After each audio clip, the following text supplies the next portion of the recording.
Good morning, everybody. Welcome to the Daily Huddle. I am Christy Bailey, and you're used to seeing Tara's face here on Tuesdays. So if you don't know, I'll be stepping in every second Tuesday. I was a guest a while back and was so honored when Tara asked me to step in and take over the second Tuesday. So I've got some big shoes to fill, but I am here. So hang tight with me. I just wanted to tell you that at the beginning of, or before the beginning of the year, like many people, I picked a word. I thought, what's my word of the year? And I landed on the word relationships. And so when Tara called me maybe a week later and said, hey, would you be interested in stepping in? And our topic is relationships and communication. It was an easy yes. So I'm really, really honored to be here. And I'll tell you what my second easy yes was. And that was who would I want to have on as my first guest? So I am honored to introduce our expert guest here, Dale Diaz. So Dale has been mastering the dynamics of personality profiling and human behavior for over 45 years. As a master practitioner of neuro-linguistic programming, that's a mouthful, for over 4 decades, he brings unmatched expertise when it comes to understanding attraction and connection. So he spent 28 years being a full-time life coach. He's helped countless people when it comes to their relationships and their personal growth journeys, including myself. So I am so excited to bring Dale here. You've been my coach for years, and now we get to do this live together. I'm really excited to share you with everybody. So welcome. Glad to be here. Thank you. Awesome. So we're going to talk about the question today is kind of an age-old question, and it can be kind of controversial. Can you choose who you fall in love with? Is attraction a choice, or is it just what it is? Or do you Mhm. actually get to choose who you're attracted to? So, Dale, we've probably got a mixture here of people that are married, people that are single. So, does this question apply to everybody? Are we going to talk about it for everybody today? We're going to focus in mainly on our favorite subject, right? Love and romance, right? So we can zero right in. But of course, the principles apply to any kind of interpersonal relationship, including platonic relationships, family and friends. To some degree, it's something that people sometimes think they cannot choose. They have no control who they end up with as friends or choose as friends or who choose them as friends. So it applies to everybody, but we're gonna zero in right on finding love. All right, I love it. Yeah. All right, so let's start here. We're talking about attraction or keeping that attraction alive. So what determines how successful we are at that? Well, one of the things that's going to make a big difference for us is if we have the programming right in our mind to do it, because I'm a neuro-linguistic programming practitioner, master practitioner. And so we use the metaphor of the computer. It goes back to the 70s. We've been doing it, thinking of it that way. And if you type into your computer Google, comma, com or google.org, you're going to get a certain outcome, right? So some people want to throw their computer away. They think there's something wrong with the computer. There's nothing wrong with our brains and our minds. There's nothing wrong with us, but sometimes the script we're running isn't getting us what we really want. And so what neurolinguistic programming does is it says, what if we could program our neurology in a way so that we can actually consciously, instead of just inadvertently, choose what we get, what our outcomes are. So I don't know. Have you ever experienced having a bad picker? Have you You know ever I right? They call it a bad picker. What does that mean? What is a bad picker? Tell have. A bad picker is when you pick the wrong person them.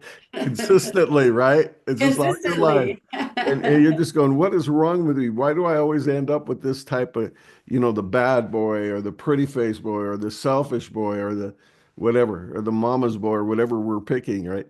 It just seems to be like a curse. And that's because that unconscious is what always wins.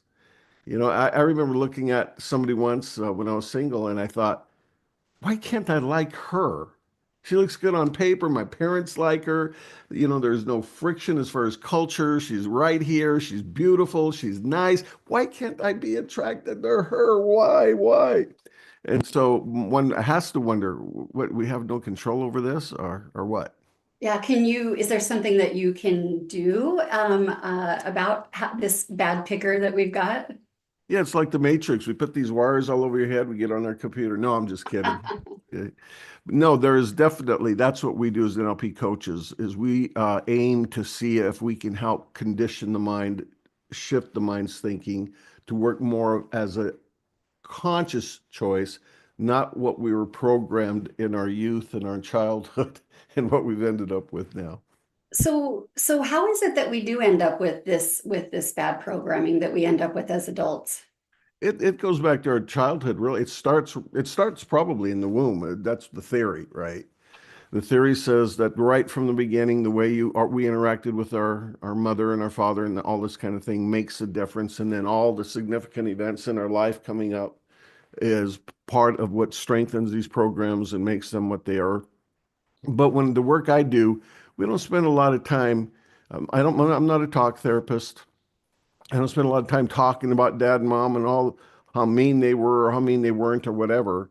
What we're looking for is, however we got the programming, what matters now is what do we do about the programming right here and now to move forward.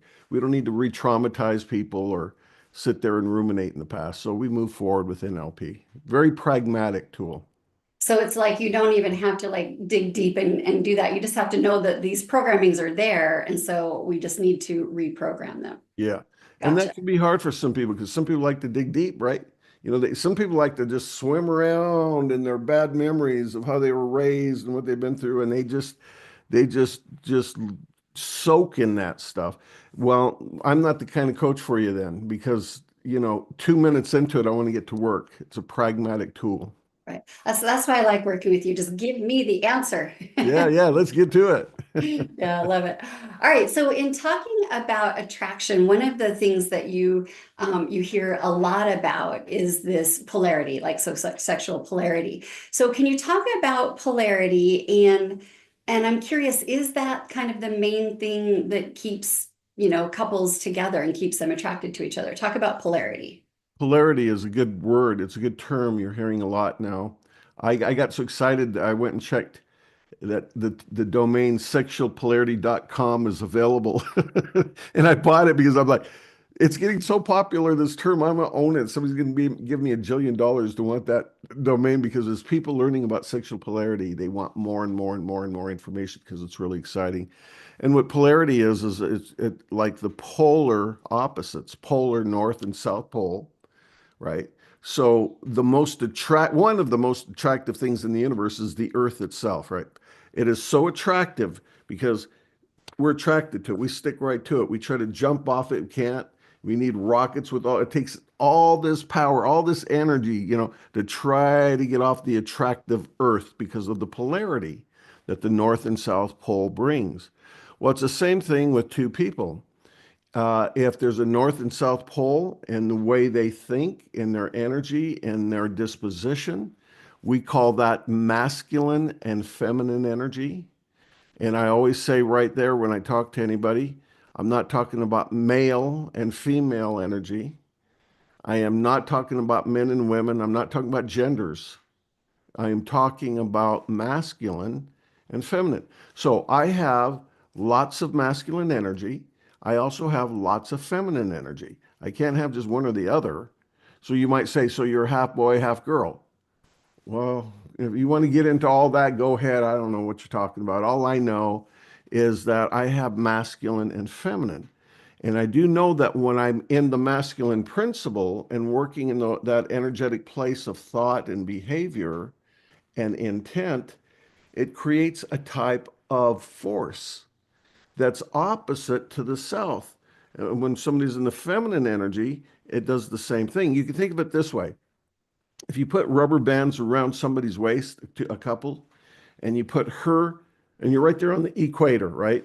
And you put her on the south or the north, doesn't matter, and him on the other side. And then you start walking backwards with that rubber band, that giant rubber band. You start rocking. That's a lot of attraction. You're trying to fight it, right? You're pushing back. Have you ever seen somebody and you are so attracted to them? It's like takes everything you got not to be, right? You just got to have them, right? Especially in the physical intimacy in the sexual way. You're just so highly charged. It's called chemistry. It's called sexual tension. I call it sexual polarity. So you walk. So if I could get to the North Pole and my lover get to the South Pole, wow, we're going to have an attraction. So that's one of the things that we're looking at as one of the factors. What are the other factors of attraction besides polarity? Polarity, when we're talking about love romance, is 80% of it, but you've got to have these other factors there too. And some of them are not opposites, they're sames. They're complementary in the same way.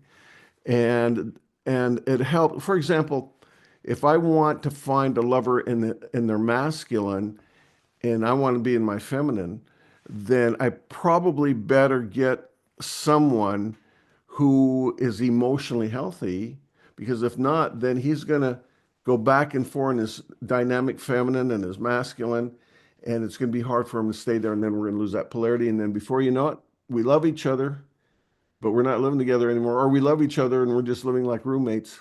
There's no spark anymore. The fire is gone. And so there are other factors that's involved in the programming too. So people coming from a healthy place, having some commonalities, things like that.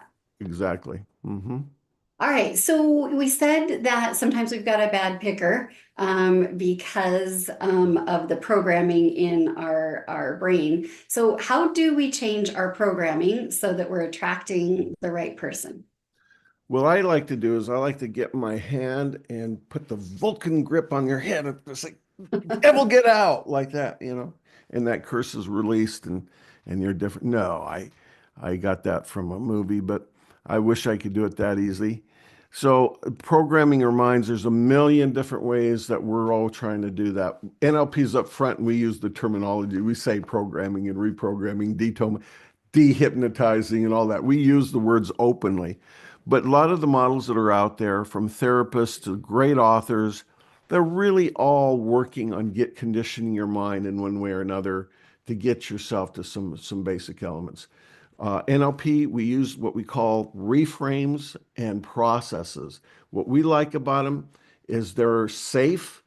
They don't feel like they're violating your privacy, and they're quick.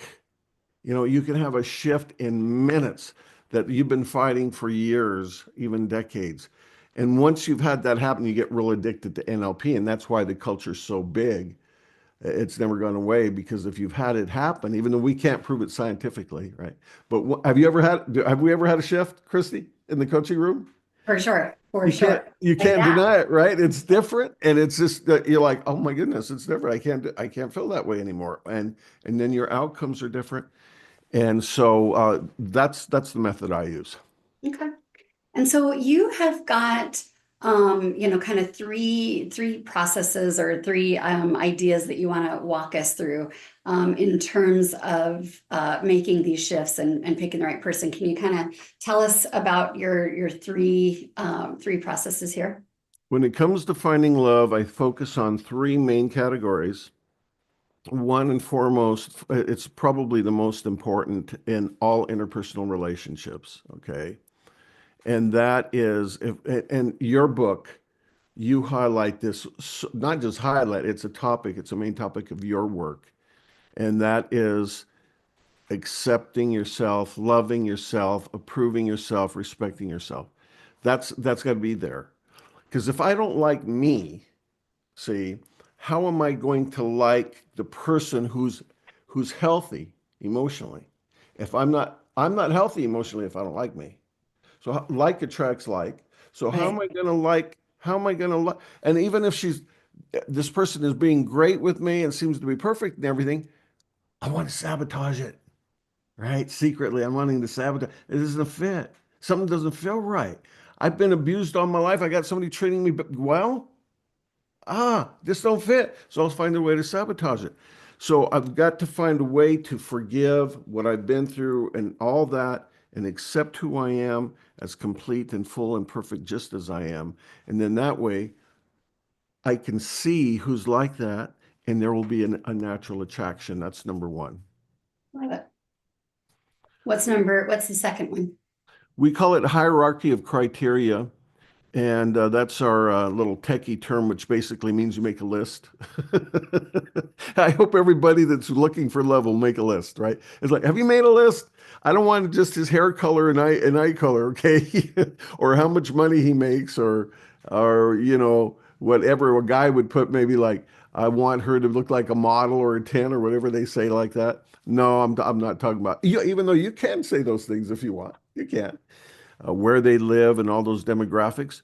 But really, you want to make a list that's in hierarchy because once you know the priority of what's most important and what you're looking for, then you also can add anything you want. Like, I want a guy with gray hair and glasses and talks on podcasts, right? So you're like, but maybe that's not the highest priority. So that kind of guy, you'd write those things at the bottom of the list. And then that way, if you meet a guy and he doesn't have gray hair and talk on podcasts, but he has everything else on the list, you may decide that's okay. And what happens is we actually program the list into your brain. We program that in so that you're like a heat-seeking missile looking for those qualities, identifying those qualities in order of importance so that you end up with the dreamer lover of your life. What are the most important things that should be at the top of the list? How do you decide that? Numero uno is that they're emotionally healthy, right? Just like you're working to be emotionally healthy. You get two people that are really got a lot of trouble. It's hard. And you're fighting all these things that throw off the masculine and feminine factor. And then you lose that attraction and all of a sudden they're beautiful, but you don't feel like sleeping with them anymore, So that's first and foremost. Second is like, if you're looking for somebody in their masculine, well, then what is masculine? You want to know what masculine is. So you get that list and you put that up there that they're honorable. They're honest and honorable. They're trustworthy and you could trust them. They tell the truth and that they love people because then they'll love you. That they're forgetting, you put those qualities and characteristics at the top. There would be some examples like that. Yeah. So having this hierarchy of lists or this list criteria of hierarchy, I keep messing up my words. having your list that's done in a hierarchy prevents you from ending up with somebody that is good to look at or has this quality or that quality, but really not those things that are going to keep you together for a long time. Is that kind of what you're saying there? It is. It's a good way to put it. What's really important, we teach that if you're going to end up with something, it's really good to know what you want to end up with first. Now, I'm not saying that. Yeah, exactly. Say it again. Start with the end in mind, an old Stephen Coveyism. That basic will always, you have to have a direction. How are you going to know where to go? And some people, we work with them. This is a side note. Some people we have to work with them because they've never given themselves permission to really know what they want, to choose what, Mom, what do I want? Good friend, what do I want in the guy? Is this guy good for me? No, this is your life. This is you. So one of the things that we also identify is we get clarity on what you want. But one of the things we have to do first is giving you permission to know what in the world you want. I can't tell you how many times, Christy, people come to me and I'll go, what do you want? And they go, I don't know. I know what I don't want. I don't want to be abused again. I don't want a narcissist again. They tell me, I'm like, okay, no abuse, no narcissist. What do you want? Nice guy. And then they find a nice guy and they go, but wait a minute, there's no chemistry. And they get all confused, So that's why you got to work those kind of things out in the coaching room. Yeah, to me, it's kind of like people, I think sometimes we avoid deciding what we want because, then we might actually be held accountable. Exactly right. To Exactly so. getting it to think that we have that much power. Right. That's scary to think we've That's got an that much astute power. recognition right there. That's part of it. Yeah. Yeah, yeah. All right, what's your last? You said there are three things in terms of finding that right partner. What's the third? This thing called animus. Can you repeat that word? It's a Greek word, or Latin, one of the two. Can you repeat that? Animus. Animus. And that's the plural version. And I just say animus because people have a hard time saying anima. It sounds like anima when they say it, right? So they don't want to say anima. I started changing the word to anema so that they would feel more comfortable, but it's not how we're really supposed to say it, I don't think. So it's the animus or the anima. And this comes from Jungian psychology. This guy, he was so into the subconscious and unconscious, right? That's all he was about. And to him, everything was about these archetypes in our thinking. So you have the warrior archetype, you have the king archetype, you have the lover archetype, etc. You also have the animus, and that, according to him, is what you are attracted to. You will manifest what your animus is inside of you out in the world. And and if you will look around all these beautiful people, but not one of them matches your animus, everybody's telling you, well, how about him? How about him? How about him? How about you? Nah, nah, nah, nah. And then you look over there and go, him. They go, why him? It's programmed. It's your archetype. Your lover is your archetype already programmed in. Christy, what if you could go in and design the animus? Imagine if it's true that you really are attracted to the animus. What if you could go in and design it? What if you go in and say, hey, I get to work with you and choose what I want? And animus goes, wait a minute. And then you say to the animus, look, you just kind of come up accidentally through time. How about you get to choose? What would you like to be, animus? Let's negotiate this out. And so all of a sudden your animus says, I want to be the type of person that steps up. I want to be the type of person that takes care of myself and my health. I want to be the type of person that takes care of my loved ones. I want to be the type of person that I have integrity and I'm honorable. And I want to be the person that just loves to take my woman out and have a good time and go do things. I'm just the type of person that wants to be gentle and be nurturing with children. You get to decide all that. And you program that animus. Now, I did it with me, not just my clients. Sometimes some people say, are your clients, just saying it to be nice to you? No, they get the shift. I had the shift. And now I have a beautiful wife because I created her in me first. We started working before you found your beautiful life, and I remember you talking about, your list of hierarchy, and so forth. So talk about how did you change? You had a different animus before, right? You had a different archetype of the kind of woman that you were attracted to. What happened with that, and how did you end up with the beautiful wife you have now? Well, she was really mean. And when I addressed her, the way I did it with me is I actually talked to her. You could do it different ways. So when you say she, this is your old archetype, your old animus. Well, it's not, it's the same animus, just with new developed personality, right? Ah, okay. So I'm talking to her and I go, you're beautiful. And they don't look like anyone you know. It's just it's a dream in your imagination. Some people have to draw a little stick figure on a piece of paper to visualize it. We have all kinds of tricks to do it to reach that subconscious mind.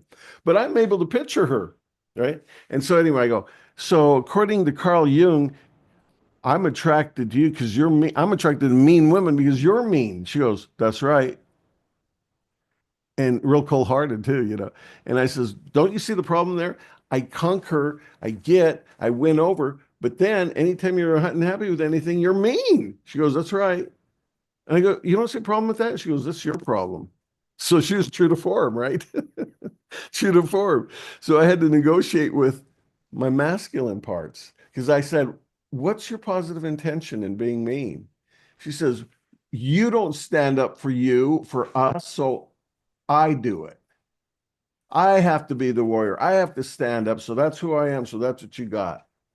I went, huh. I went and talked to my masculine parts and they go, we'll do it. And I came back and told her, and I said, my masculine part said they will do it. And she says, well, it's about time. I said, so you'll be sweet? And she goes, yeah, I want to be sweet. I'm 80% feminine. I like being sweet. Let's let the masculine do it. The parts that are mainly masculine in you. We shook hands on it. We gave it a try. It worked, and I'm married today. I'm not afraid. And I don't think she's Here. mean, right? No, she's not. She's sweet. Yeah, see? So so that's been exciting for my clients when I share that and we do those different things. So the answer is, oh my goodness, you do not have to be at the mercy of your conditioning from your childhood. You absolutely can choose who you fall in love with. You can design it, you can preempt it. Attraction is a choice. Love that. Love that. That's something that I'm working on with Dale right now, and I've really had some massive shifts, in my thinking and who I'm attracting, and really important, recognizing really quickly this is the wrong person, right? So we've had some big shifts there. So if people want to talk with you further about this, how do they get in touch with you? Well, they can go to my website, dalediaz.com. That's my name, Dale Diaz, as in Cameron Diaz, Diaz. That's a simple way. Um, but I also started a couple other sites. One I'm working on right now is personalitize.com, where I'm teaching you that you can absolutely change your personality. You don't have to be cursed with that either. But I'm going to do an offer here. I put up a page at dalediaz.com/love. And if anybody wants to sign up for that, I'm going to give away a couple of free tickets to a training on this very thing called the Love Clinic. And it will address these things. I won't be doing it now here for a few weeks, but when I do it again, I'll send out the announcement so people can hear about it. And if they put in the initials of this podcast, DH, and the coupon, they'll get it free. Dale, is your site Dale T Diaz or just Dale Diaz? Dale Diaz, no T. I don't know why. It keeps putting a T You in got to it. throw that. You got to throw that computer away. See, it's bad. It does. I was like, where is this T It's not the coming from? script. It's a bad computer. No, wrong. It's never the computer. It's the script, right? All Never right, the so I've got it brain. in there. Yeah. DaleDiaz.com/love. It's in the chat box. So just to be clear, sign up there. You'll have a place to put in a coupon code, and all you have to do is just put in the code will just be DH. Okay, DH will be the code, and when we do that, they'll get that. It's probably about a $1,200 clinic. They'll get it free. Awesome. Thank you. Thanks for your generosity there. Yeah. This has been so much fun for me. Any questions out there? Anybody have anything that you want to ask Dale while we've got him for another minute or two here? Thank you, Christy. I do have something. Awesome. Go Dale, for I it. said at the end, it's real. You can choose who you're attracted to. And this thing's programmed in my brain, and it said back, is it that I can choose who I'm in a relationship with? And maybe even though I'm attracted to X, I stay away from X because I don't want to be in a relationship with X. I'm thinking maybe the attraction part is somewhat baked in, but who I'm in a relationship with may be the choice. Just want some clarification.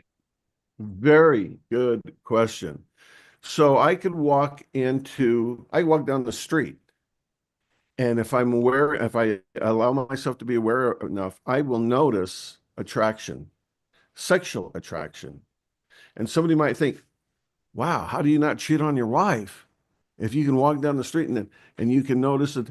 And so my wife and I compare notes all the time. She'll come home, she'll say, yeah, I was at the store and there's this man there, plain looking man, or not necessarily a knockout guy, but she says, I felt that sexual polarity. I felt that pull. It was just so strange. It's really strange to become aware of it, right? We, of course, choose not to act on that, right? but you can have sexual attraction with many, many people in your life because all it is polarities. But now for you to have the desire to move forward or anything like that, that's based on other factors. Now, in a committed relationship, then the question is, can you add the sexual polarity to the person you have chosen to love because you love them?